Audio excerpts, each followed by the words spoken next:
Everything Chris. Everything Chris. Everything Chris. Everything, everything.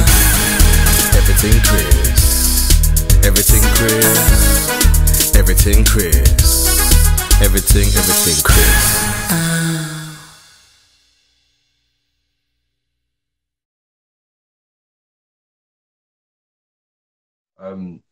So then after Reading now, you've gone and signed with Plymouth. How did that come about? Yeah, so that was actually I think it was like our first preseason game. We played Plymouth at the Pavilions, and we actually beat them. We beat them by a point on the buzzer, so it was like this big deal for an EBL club to beat, you know, a BBL team at the time. Yeah. So, but obviously, if you've seen a Plymouth game, you see the fans and you see the atmosphere. It's like, this is pretty cool, you know. Like is if this is what the BBL is, I want to be all a part of this, you know. Yeah. And previously, like, I emailed every BBL club. I texted them. I sent them emails. I sent them Facebooks, all that, and no one wanted to borrow me. It was only Reading that I had. So I was like, I want to show these BBL teams that I can play basketball, you know, that I'm good enough. So when we got to play those BBL teams, I had a really good game against Plymouth, and then I think in January or February, the coach sort of contacted me and was like, "Hey, you wanna come here next season?" I'm like, "Absolutely! Like, if you guys have that sort of crowd, I'm there for sure." So was that the mindset you went with? So when you played against Plymouth, when you was at Reading, you played against Plymouth, was your mindset to say, you know what, is the opportunity to try and show the coach that? Yeah, absolutely. Like, I felt like I was a bit sort of underdone when I was trying to get recruited. You know, like I was only 21 or 22, but for me, in my mindset, I was coming from a league, even though I was a development player, I was coming from somewhere where I knew I could progress, you know, straight across. But no one really saw it like that. They just, I guess I'm not the most exciting player, so my highlight tapes is just sort of like smart plays, but you can't really put that across, you know, so you have to be in front of someone. And then when I got put in front of someone, I was like, well, this is my chance to show whoever it is that's watching, you know, whether it be on a live stream, whether it be someone in the crowd, that I'm good enough to play, you know, and I obviously did that, I think. Yeah, definitely. To show that you obviously did show what level you was on that level. So, you know, do you remember who you played against when they were at Plymouth at the time? Yeah, so they have a backup guard called Gabe Haskins, and then they had an import guard. I can't remember his name now, but that week I was looking at his college stats, and he went to a mid-major D1 or a high D1 or something. I was like, G'ing myself up. I was like, I gotta play well against this dude. I gotta, you know, like, he looked good. His highlights looked real good. And he ended up getting cut that following week, actually. So I don't know if I had something to do with it, but I just felt like I wanted to imprint my name on that game, you know. So they had a pretty tough team. I think they did all right during the season, but I mean, for us to beat them, we probably shouldn't have. But we sort of exceeded expectations a bit as well. How did you do in that game, though?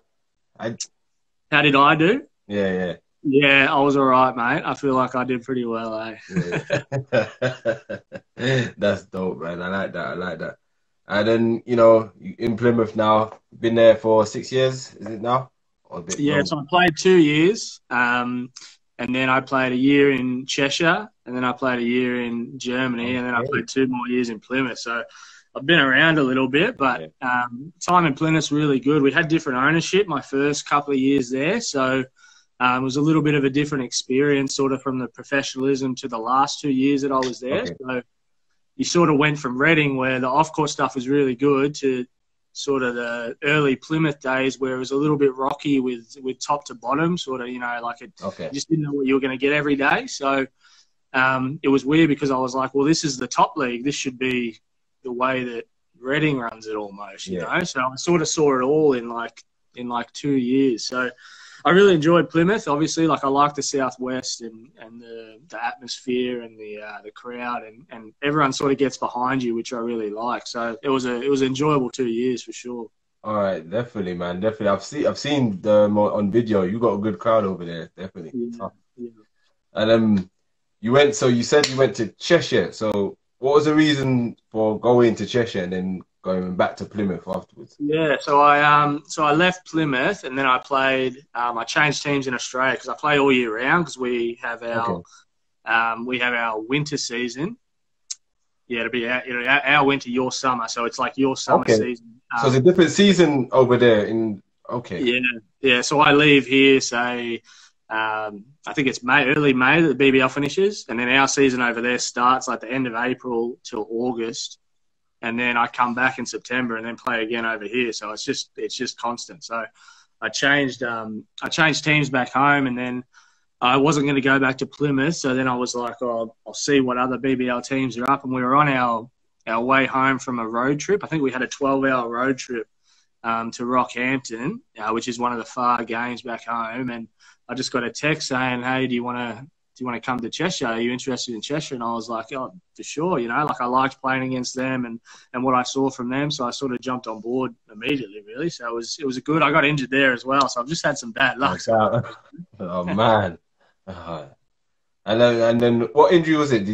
How did you recover? Was it end of the season after that injury? Or was it was like I think it was end of December. I got a stress fracture. I was just getting this pain in my foot, and I was like, when we had like a 10-day break, I think over Christmas, I was like, it'll get better. Like it'll be fine. I come back after that, and we just do a layup drill, and I'm like, my foot is killing me. Like I need to go see someone. So I did that ultrasound, whatever it is, and then he said I had a stress fracture. So then I left Cheshire, and I had to sit out and then wait to go back home and play. So it was a bit of a crappy time, but I mean, you learn a lot when you're injured, don't you? You know, like mentality-wise, like I think you sort of grow up a bit. Yeah. What kind of things did you pick up from your injury, like in terms of what you learned? Was it just more of a? It's like your diet, you know, mostly, and sort of like what you need to do with your body to make sure that you're up and ready for games. Because when you're training all the time and when you're playing on every weekend, you can sort of get away with. Well, I mean, when you're younger, you can sort of get away with eating what you want and sort of doing all that, but when you're injured, you eat a hamburger and you can see the hamburger the next day. You know, it's like I don't want that in my life. So I had to learn what my body responds to, what gets me up, you know, what makes me feel crappy. So I feel like with that, you sort of grow a little bit. Definitely. So you know, you come back to Plymouth now. What was the reason for re-signing again? What happened, and how did that come about again? Yeah, so we had they had a change of ownership, sort of like I said. So a couple of guys that I knew from my first time in Plymouth actually bought the club. So they sort of messaged me when I was in Germany, and they were like, "Hey, do you want to come back?" But I couldn't because I was in contract in Germany. I was like, "Let's talk at the end of the season," you know. So they messaged me and they were like, "Hey, you know, we've changed things here, and you know, there's an opportunity for you to come back." So I was like, yeah, absolutely. You know, like I like Plymouth, I like the town, I like the people, you know, so I thought I'd give it another shot. And luckily it turned out really well because we made the playoffs the first year. We brought them back to the playoffs where they haven't been for however many years, you know, and we had a really good team. So it was fun. It was a really good year that first year. Oh, that's cool, man. That's cool. And you did, did kind of Plymouth, they've always been a good team, man. Definitely. Just need to get over that hump. Yeah, it is. Yeah, definitely. And then you know, you had talk us through Plymouth so far, like the culture of Plymouth, like on and off the court. What is it? So I think the reason why it's changed sort of this time back is that I think with the ownership all the way down, it's sort of like that off-court stuff is taken care of. Sort of what I was saying with Reading, you know, they sort of knew what was going on. Like in Plymouth, they had a good ownership group. They had a good GM. They had PJ, who's a good coach. So it's Danny, who's a good assistant. So they sort of ticked all the boxes off court. So I think that they're going forward. I think, and especially with new ownership now, I think they're going to start to progress and move up the table. I think it's pretty exciting for Plymouth. So if you're a Plymouth fan, you're watching this, and I think you got some good times coming up. Definitely. With Plymouth as well, you changed coach over the years because the coach you got now was the coach at Worcester before, right? Yeah, PJ. Yeah, so he's pretty experienced. He's won a little bit at Worcester, and he's more of a sort of a player's coach. I think he gives you the freedom where you can go out and play. And for a lot of guys, that's really good. For some guys, they need a little more structure in their life. But I think for most of us, you know, if your coach isn't sort of reeling you in every time you do something bad, you can sort of get away with some stuff and you're more free. So he did pretty well for us the first couple of years. Yeah. Oh man, that's good, man. Definitely, like you said, he had a lot of experience winning. So yeah, you know, I think over time he probably might be able to bring that back to Plymouth, bring it to Plymouth. Absolutely, and being in Plymouth, one other thing I noticed in Plymouth, I found out you're probably the only professional team in sports in that city, man. How did that feel like being like? Yeah, yeah. So you get that's what I noticed in Plymouth and Cheshire is that in Plymouth you have like we used to have Plymouth Albion, which is the rugby, but they were like a lower league, and then you have Plymouth Argyle, who are like division. And they just got promoted to League One, but they were in League Two, so like they have a massive following. But other than them, it's just the Raiders. So like you're in the paper, you're getting all these fans around town to see you, and they say hi and they know you, and you feel like you're a celebrity, but really you're just like, I'm just a BBL player, like I can go to other places and no one knows who I am. But in Plymouth, like you feel like you're something, and it's pretty cool. So I think that's a bigger, like, attractive part for people wanting to come and play. That, I mean, if you want to feel like someone, you're a someone down there for sure, That's what I mean. I could imagine that, because it's like, I think that's how what's happening in Plymouth should happen really, I reckon, around the BBL. Like, yeah, it should. I mean, it should be recognised in other teams, and maybe they do it in Newcastle. They recognise some of the players there, and Leicester and Bristol. But yeah, that should be around the whole league, because some people still don't even know that there's professional league in this country. So it's good that you have that down in Plymouth.